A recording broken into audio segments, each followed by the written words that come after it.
Welcome to the channel guys, it's Cruise Life, and today we visit Pompeii on an excursion booked with Celebrity Cruises. This was our second visit to Pompeii, and I'd suggest you spend about 3 hours here. Your best option is a guided tour. They will take you through the various regions and give you detail and context of what you're looking at. And this is our guided tour for you guys.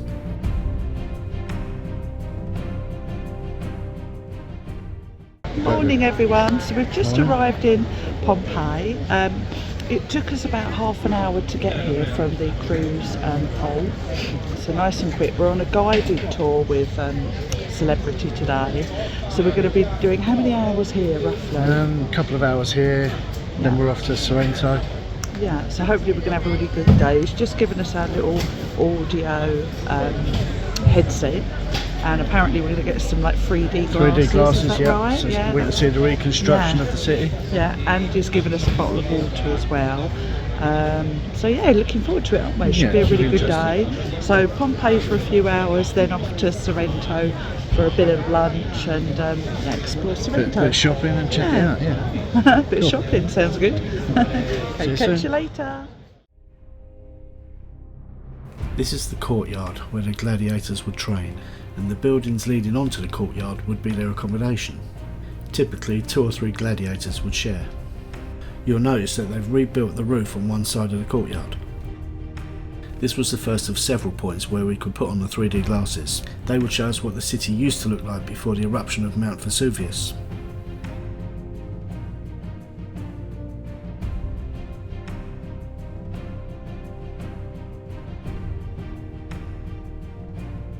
So this is the Ampitheatre of Pompeii, where gladiators would do battle in front of 20,000 spectators. This amphitheatre was excavated in 1748, and it's over 2,000 years old, so it's in pretty good condition. So much so that it's able to host concerts at this present time.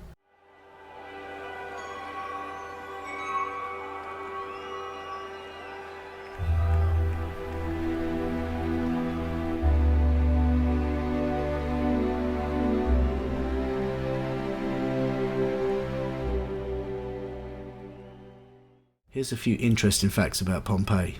Nobody knows the exact date of the eruption of Mount Vesuvius. It's been estimated as the 24th of August 79 AD. However, this has only been based on the food and the clothing that have been preserved underneath the ash. On this day that Vesuvius erupted, it sent a 20-mile plume of ash up into the sky. This ash and pumice buried Pompeii, and it was 20 metres thick. Pompeii was buried for over 1700 years, and they're still excavating it now, with 1/3 of the site still to be excavated. Right now you're seeing the Great Theatre of Pompeii. It has a capacity of over 4,000 people, and if you look at the front rows you can see that they would be made of marble, and these were for the officials and your wealthy people. It would hold various theatrical performances, musical, dance, and various gladiatorial performances. It's hard to believe that this place was completely buried for over 1700 years, and now completely excavated, it's in fantastic condition.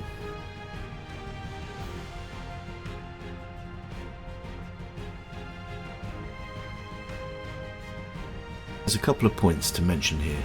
Much of Pompeii was built with basalt stone, which is basically lava stone. If you look at the roads you'll see the cart indentation tracks. The theory is these were cut into the road deliberately to keep the carts literally on track. And finally, the big block paving slabs were put in place, and this would keep your feet clean as there was no sewage system in place in Pompeii.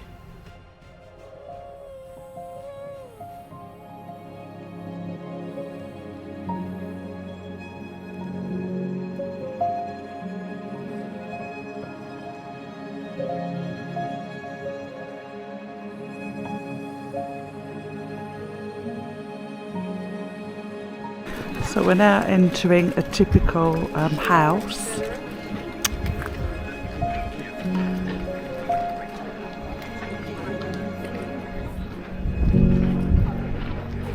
So this would normally be the front door, but they put these gates here to preserve it.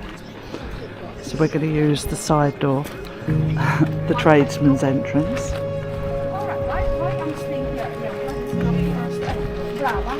So this is the atrium, the central focal point of the house, and in the centre there would be your rectangular pool called the impluvium. So here is where they used to collect all the rainwater. This is collected via an opening in the roof directly above. This garden or courtyard would have been built within the house. You can see that the houses of the more wealthy people were built very elegantly, but the roofing structures were never enough to hold the volume and weight of the ash and pumice that rained down on Pompeii for almost 24 hours.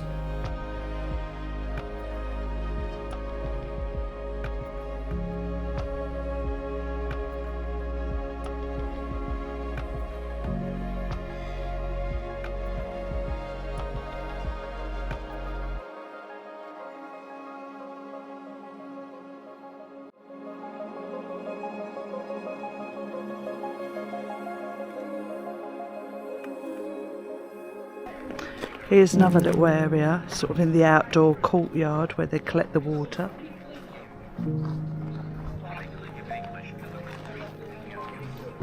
It's all the rooms. So this would have been the dining room.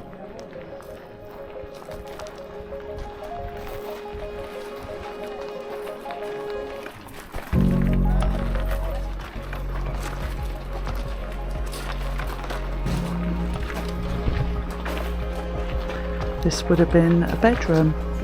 You can see the floor there, the tiles, mosaics.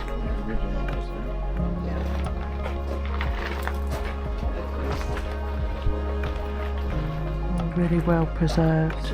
And on the walls you can see probably the yellow and the red.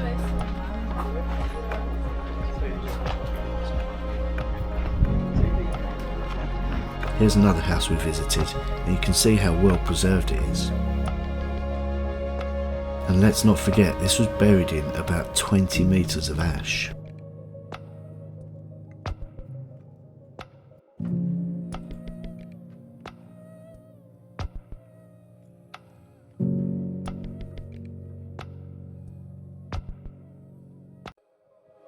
At the highest point in town, by the Vesuvius Gate, there is a water tower that feeds 14 other towers throughout Pompeii.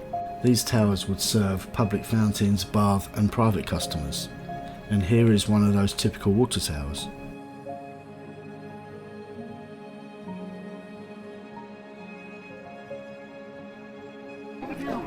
So human urine, ammonia, was used to wash people's clothes. Afterwards, they would perfume it heavily. They used this because they didn't have any bleach, obviously, in those days. So they used human urine, ammonia, and then, as I say, heavily perfumed it after. Pompeii attracts over 10,000 tourists a day, so it's nearly always going to be busy. And with cruising on the increase with bigger ships, that's only going to mean more tourists.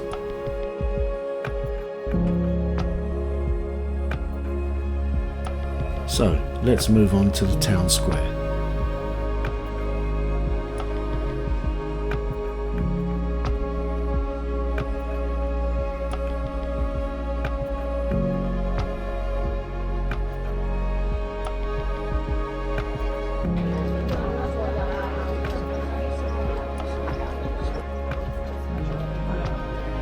Wow, look at this. So this main square was used by the people to socialise. It's a huge main square, and in the distance there you can see Mount Vesuvius.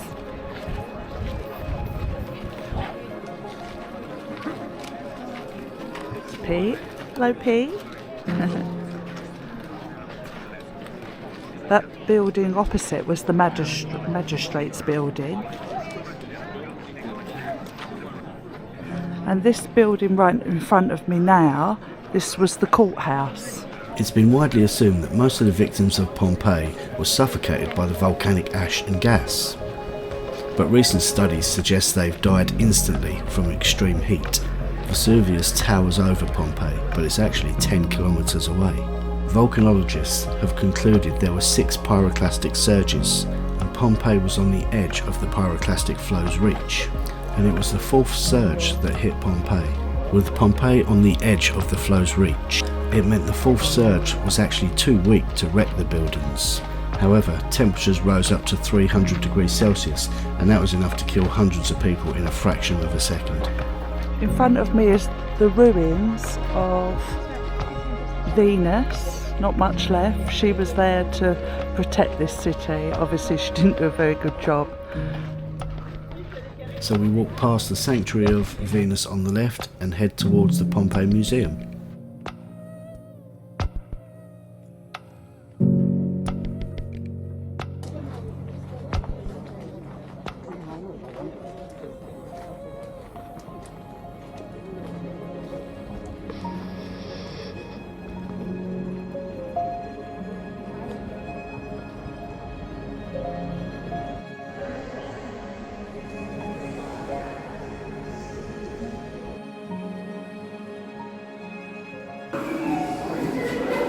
Here you're seeing obviously all the plaster casts of the bodies.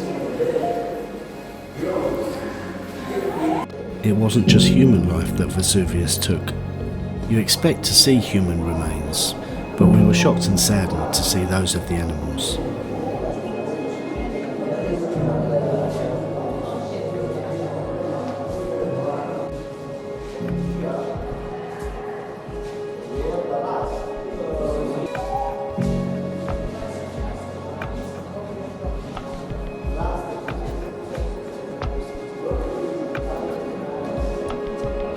There are many artifacts, statues and paintings that have been retrieved and put on display in the museum. This is actually a dog. So this was our second trip to Pompeii, and I'm sure there's still so much more to see, but we'd highly recommend this excursion. So we head back to the ship, and we hope we've given you a bit of an insight into Pompeii.